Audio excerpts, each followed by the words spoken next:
tenho a impressão de que a gente passa por momentos na vida, histórias na vida que a gente se sente mais ou menos apegados com Deus. E, infelizmente, essa é uma realidade das vidas da gente. Infelizmente, que a realidade é que em todos os momentos da nossa vida, nós deveríamos estar totalmente apegados com o nosso Deus. Totalmente apegados com o nosso Deus. Mas nós somos humanos, frágeis, fracos, e muitas vezes a gente se distancia daquele que é o querer, aquele que é o propósito de Deus para nós. Pessoalmente, eu fiz uma oração nessa manhã e a mesma oração que eu faço nesse minuto. Que Deus nos ajude, nos proporcione a possibilidade de nós vivermos uma vida que é 100% apegada com o nosso Deus. 100%, independente de quais sejam as circunstâncias, sempre apegados com o nosso Deus. Vamos orar ao Senhor e a gente trabalha nessa manhã. O texto que a gente tem hoje está em Marcos capítulo 4, verso 35 a 41. Fica à vontade para você poder achar na sua Bíblia. Pai de amor, nós entramos na Tua presença, Senhor, em oração nesta hora, mais uma vez, suplicando a Ti por este tempo aqui, por este momento aqui. Pai, nós já Te louvamos, já Te bendizemos. Senhor, nós Te adoramos, porque de fato o Senhor se manifesta em nós, através de nós. O Senhor está conosco, nós Te bendizemos por isso. Pai, é perceptível a Tua presença aqui neste lugar. Pai, o nosso clamor a Ti é que nós deixemos que o Senhor fale conosco nesta manhã. O meu clamor a Ti, Pai, o nosso clamor a Ti é que o Senhor permita que cada uma das nossas vidas seja tremendamente impactadas pelo Teu Santo Espírito, pelo Teu agir nesta manhã. Pai, que nós possamos tirar de sobre nós todas e quaisquer capas de proteção que nos impede de ser atingidos por Ti. Pai, que o Teu Santo Espírito tenha livre acesso à nossa mente, ao nosso ser, ao nosso coração e fale conosco, Senhor. Fale conosco, é o que nós te pedimos. Pai, que eu seja aqui simplesmente um vaso de bênçãos nas Tuas mãos, que derrama das Tuas bênçãos sobre o Teu povo, ó Pai, para que nesta manhã nós recebamos de Ti uma palavra transformadora, que da minha boca só saiam as Tuas palavras, nada mais do que as Tuas palavras, é o que nós rogamos a Ti, agradecidos em nome de Jesus. Amém, amém e amém. Dias difíceis, esse é o nosso tema de hoje, né? Dias difíceis. A história que está nesse texto de Marcos, capítulo 4, de 35 a 41, uma das histórias mais contadas da Bíblia. Nós conhecemos, se temos muito tempo de igreja, a gente conhece, se temos menos tempo de igreja, a gente já escutou, de uma forma ou de outra, nós já passamos por esse texto. Mas a realidade é que o que estava acontecendo em volta dessa história, as partes iniciais do capítulo 4 de Marcos, conta diversas histórias, entre as histórias que Marcos conta, entre as histórias que Marcos narra, nesta parte, ele narra sobre aquela parábola do semeador. Ele narra sobre como que Jesus vê o reino acontecendo. E é nesse contexto que começa o verso 35, que diz, vai estar aqui na nossa tela para você, que diz o seguinte: naquele dia, ao anoitecer, disse ele aos seus discípulos, vamos para o outro lado. Eles estavam na beira do mar, vamos para o outro lado, vamos para o outro lado. Deixando a multidão, eles o levaram no barco, assim como estava. Outros barcos também o acompanharam. Levantou-se um forte vendaval. As ondas se lançavam sobre o barco, de forma que esse foi se enchendo de água. Jesus estava na popa, dormindo com a cabeça sobre um travesseiro. Os discípulos o acordaram e clamaram, mestre, não te importas que morramos? Ele se levantou, repreendeu o vento e disse ao mar, aquiete-se, acalme-se. O vento se aquietou e fez-se completa bonança. Você pode respirar fundo? Bonança. Fez-se completa bonança. Então perguntou aos seus discípulos, por que vocês estão com tanto medo? Ainda não têm fé?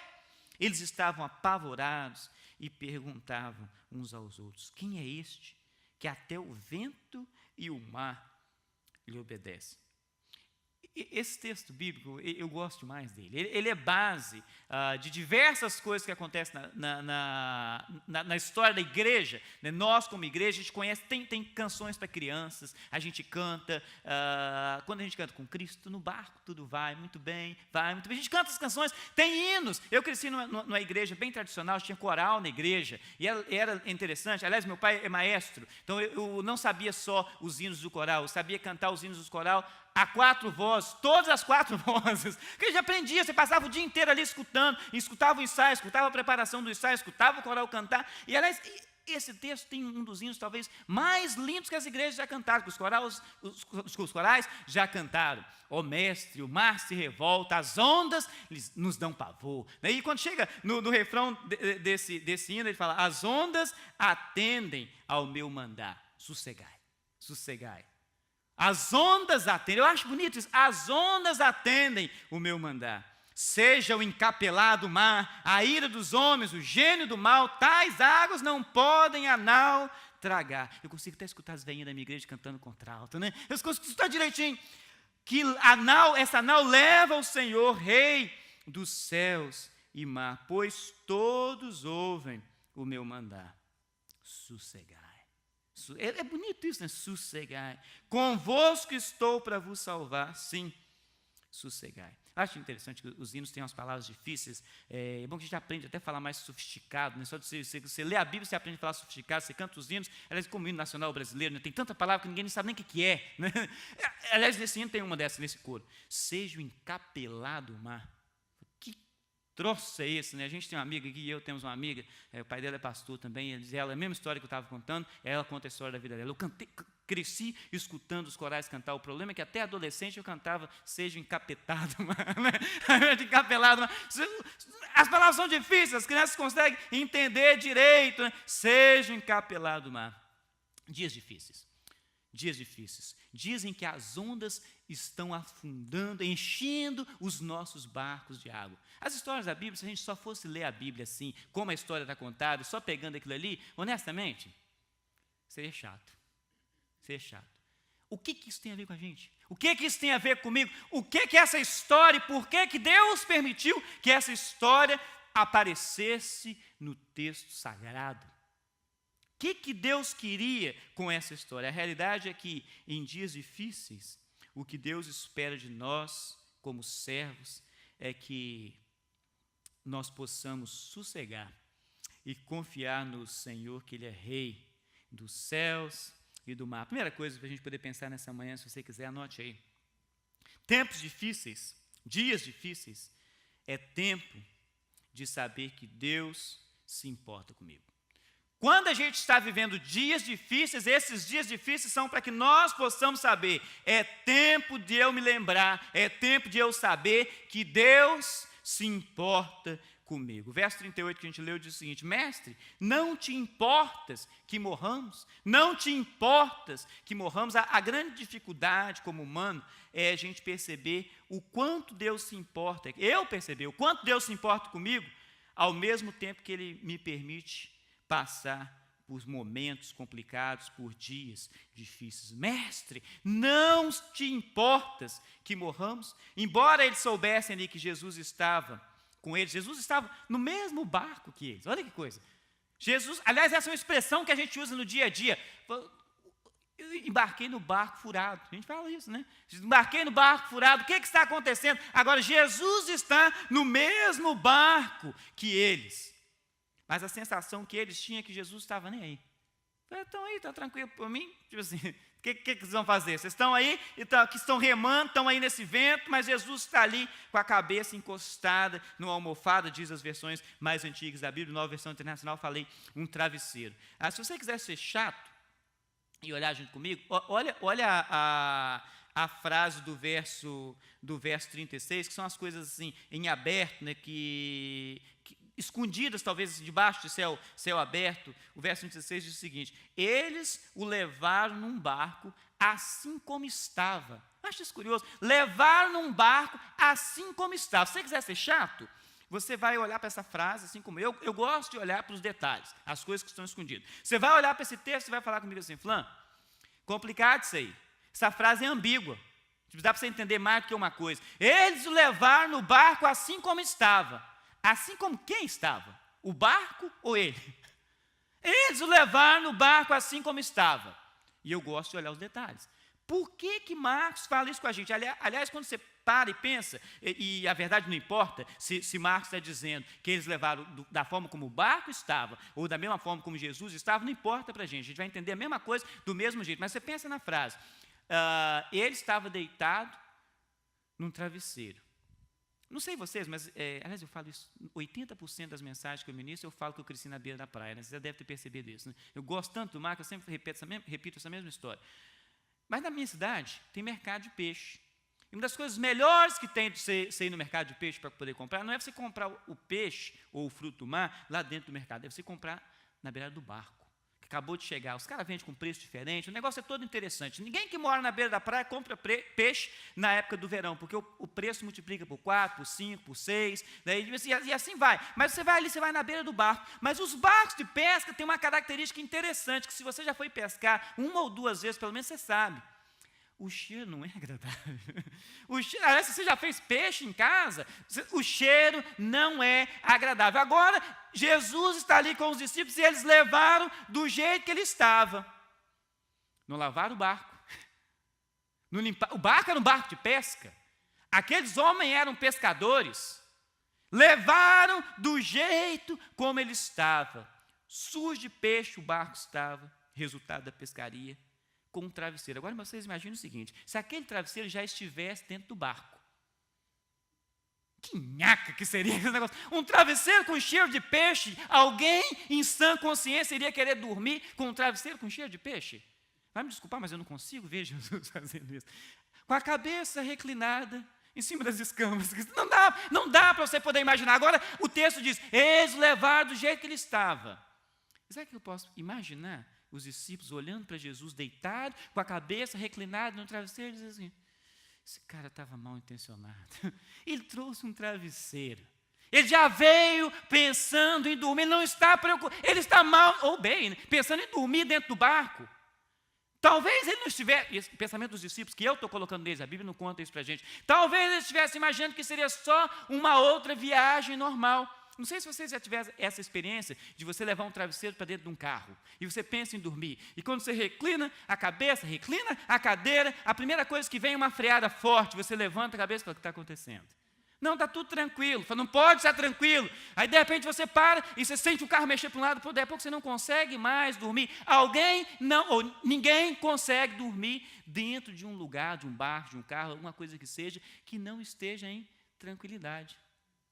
Que não esteja em tranquilidade. Agora Jesus vai, do jeito que estava, se era o barco, se era Jesus, eu não consigo entender, olhando esse texto, mas não faz a diferença. Do jeito que estava, ele estava ali, na intenção de dormir. Mas sabe o que eu acho bonito? O Salmo 121, o verso 4, ele fala uma coisa, o Salmo 121 é aquele que começa dizendo o seguinte, elevo os meus olhos para os montes, de onde me virá o socorro? O salmista não sabe de onde é que vai vir o socorro, mas ele sabe quem vai mandar. Eu acho isso bonito, ele fala, eu elevo os meus olhos para os montes, faz a pergunta, de onde me virá o socorro?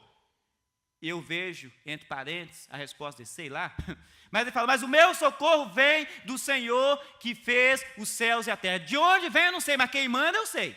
É o Senhor que fez os céus e a terra. Mas o verso 4 desse salmo fala o seguinte, o Senhor não dorme, Ele está sempre alerta. Olha que coisa, o Senhor não dorme, Ele está sempre alerta. Eu gosto das palavras complicadas que as versões mais antigas da Bíblia têm. Ele não dormirá, nem tosquenejará. Ele não vai cochilar, não vai cair, não vai cochilar. Por isso, quando a gente está na igreja, a palavra está um pouco mais demorada, dá aquela piscada assim, né? Então, quem estava cochilando agora já acordou. Pô, está me vendo aqui, está me vendo? Não, não é isso não. Ele não vai cochilar. Deus é um Deus que está sempre alerta. Pode parecer que no barco da sua vida, que as ondas estão chegando, as ondas estão indo por cima do barco, estão entrando, e você olha e fala, esse sujeito não vai levantar dessa almofada, ele não vai levantar desse travesseiro, ele vai continuar dormindo, mas o nosso Senhor que está dentro do barco, que anda no barco da sua vida, é o Deus que pode se levantar e dizer para o vento, e dizer para o mar, quiete-se, acalme-se, e o vento e o mar lhe obedecem. Para quem cresceu na beirada da praia, veio de novo, né? Depois da chuva acontece uma coisa interessante com o mar. Uma coisa interessante, é um fenômeno interessante que depois de toda tempestade acontece com o mar. O mar entra numa situação que a gente carinhosamente chama de ressaca.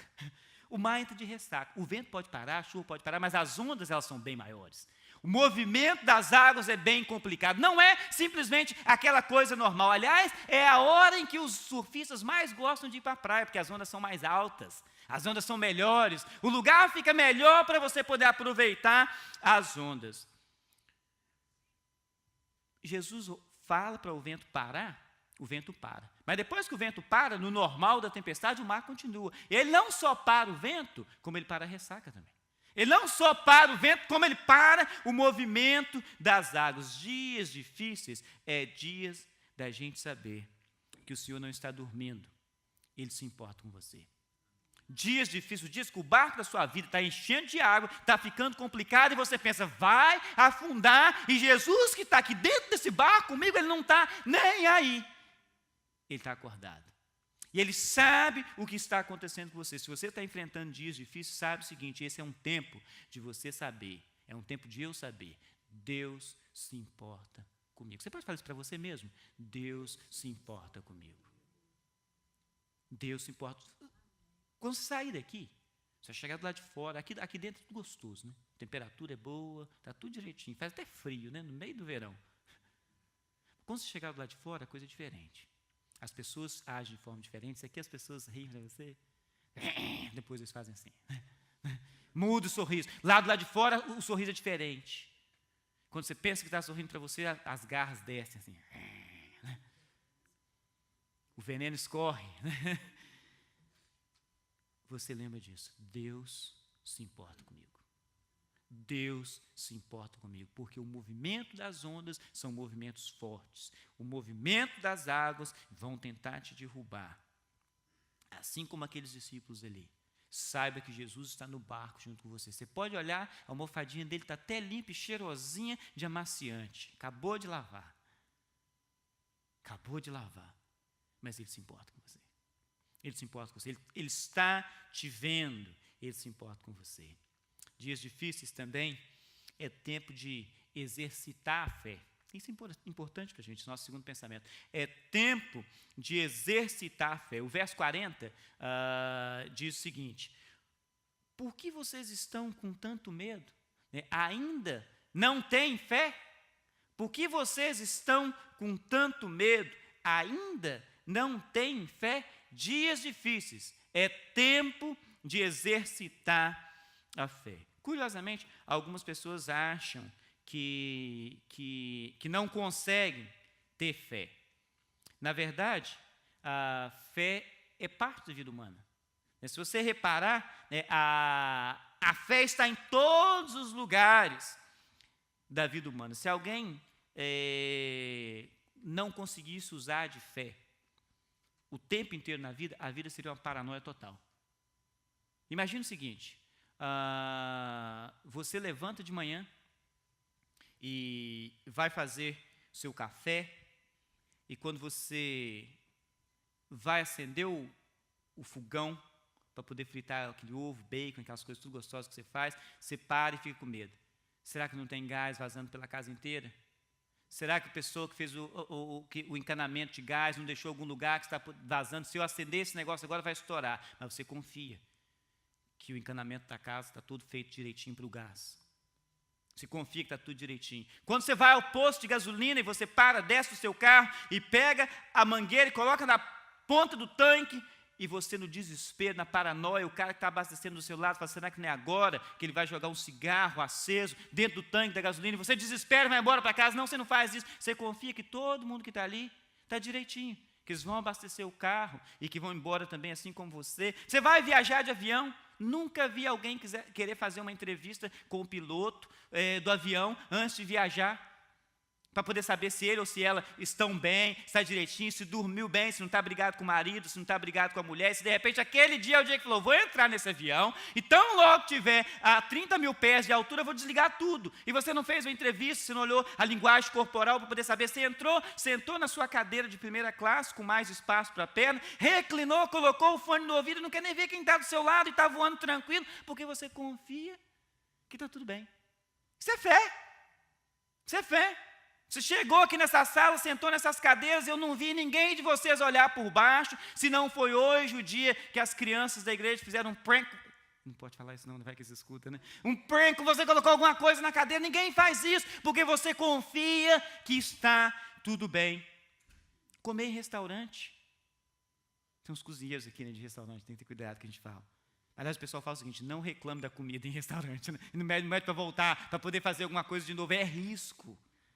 Mas você confia que está tudo direitinho, que não foi hoje que aquele pouquinho de formicida tatu, né, foi acrescentado na sua comida, você confia, isso é fé. As pessoas têm fé, mas não necessariamente a fé está no lugar ou na pessoa correta. Você pode não ter quase fé alguma, numa camada de 12 polegadas, né, quase 30 e poucos centímetros aí, de gelo, para você poder andar com o seu carro em cima do lago. Você pode não ter quase fé nenhuma, falar, não acredito não, mas você vai continuar podendo andar com o carro ali em cima.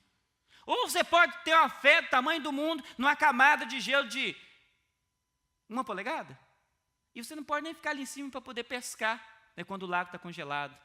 Eu não consegui entender por que as pessoas vão pescar em lago congelado, mas tudo bem. Você pode ter uma fé tremenda, mas se você subir naquela camada de gelo, ela vai quebrar. É natural que isso aconteça. Então, o detalhe não é simplesmente ter fé, o detalhe é saber onde você tem a sua fé.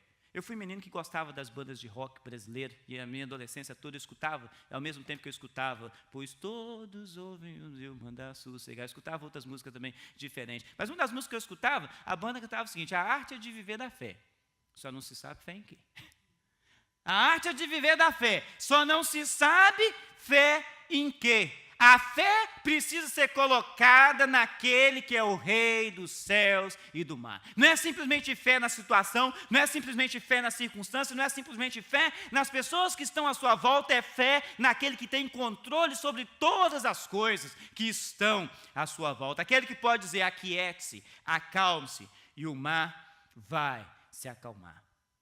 Aliás, um dos incentivos da palavra de Deus para nós, Salmo 46 fala isso, 46 verso 10, quando a gente vive uma vida, aquela vida de tumulto, e a gente faz isso, a gente se debate para todo quanto é lado, porque eu preciso resolver esse ou aquele problema da minha vida, a água está entrando dentro do meu barco e eu começo a jogar para fora com colher, com copo, com a mão, de todo quanto é jeito, e o que o Senhor quer dizer é a palavra do Salmo 46, verso 10, aquietai-vos e sabei que eu sou Deus.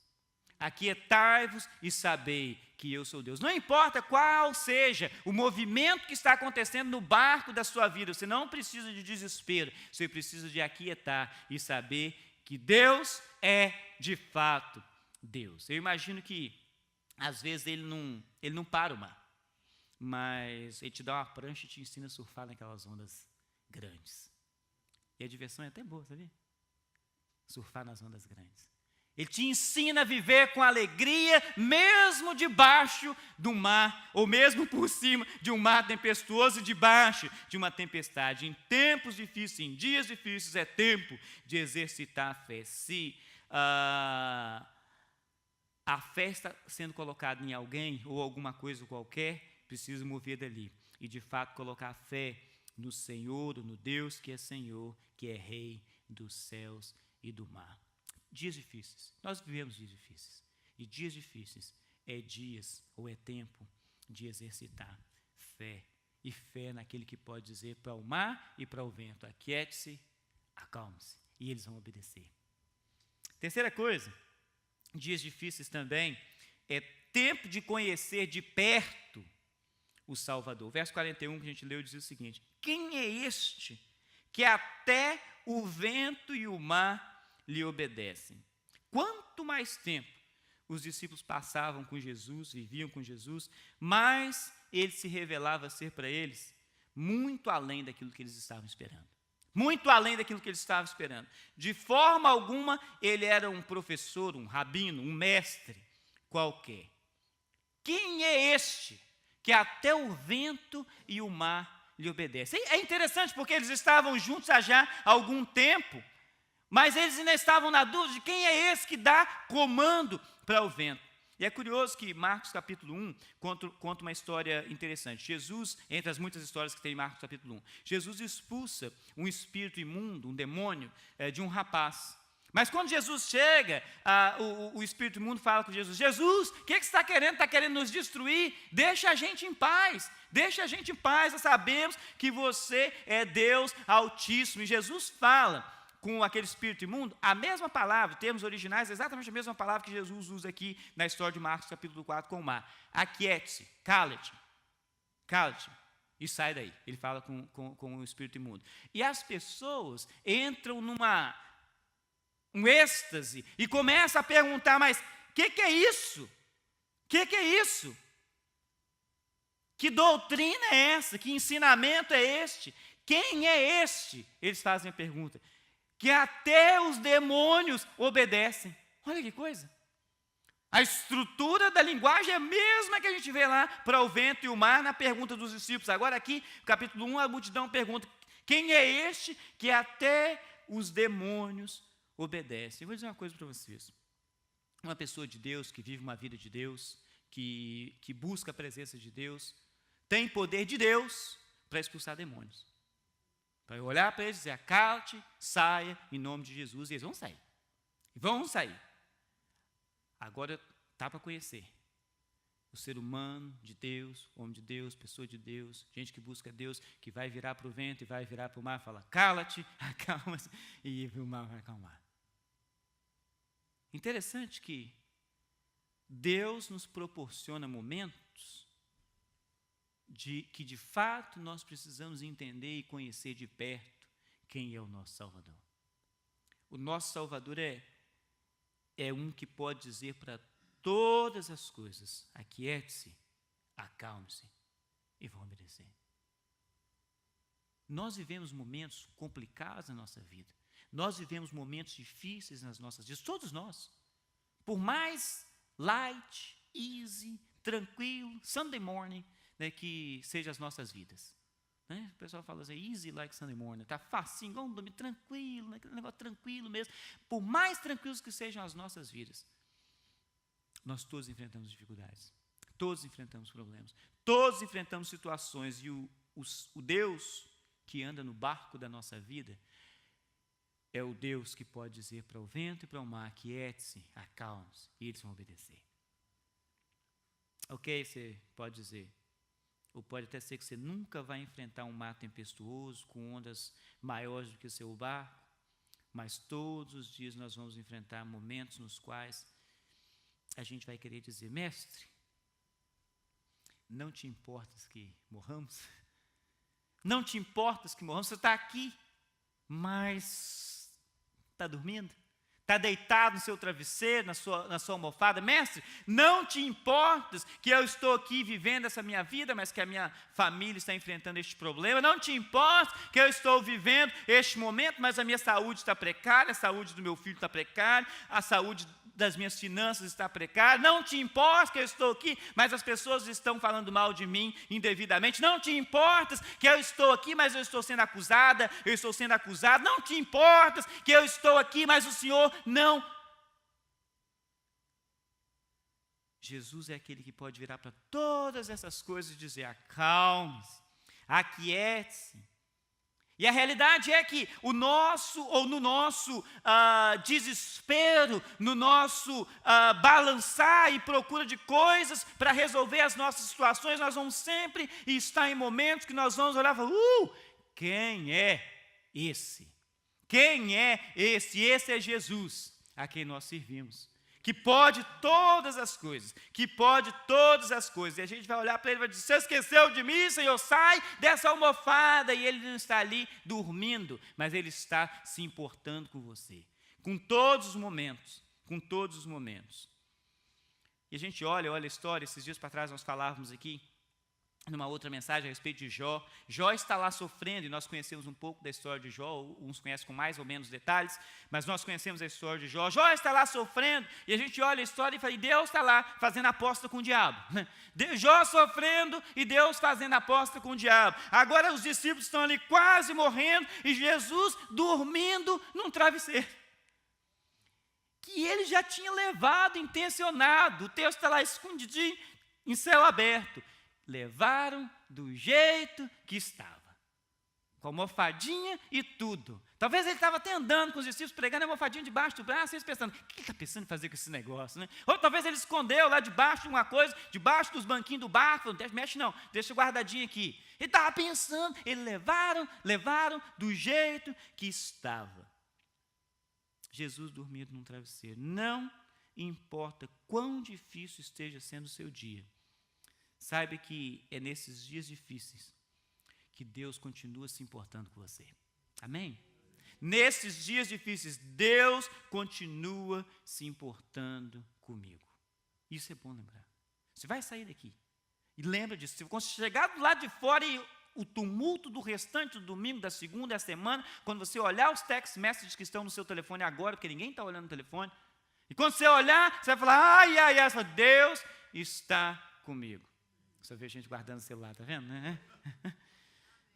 Eu sei que vocês estão lendo a Bíblia, para deixar, né? Você pode confiar no poder do Rei dos céus e mar. Isso é bom a gente saber isso. Que eu vou sair daqui e eu posso confiar no poder que tem o Senhor, que é Rei do céu e do mar, que diz, cala-te, acalme-se, aquiete-se, e o mar, o vento, lhe obedece. Nesses dias difíceis, é dia de lembrar que Ele sempre vai te surpreender com uma resposta que vai ainda além da sua imaginação. Uma resposta que vai além da sua imaginação. Dias difíceis é tempo de conhecer que você de fato tem um Salvador, que você tem alguém que te socorre na hora que você tem necessidade. Dias difíceis é dia de saber que o Senhor continua dentro do barco com você e que Ele não vai te deixar naufragar, não vai te deixar afogar, porque Ele se importa com você. Amém, querido?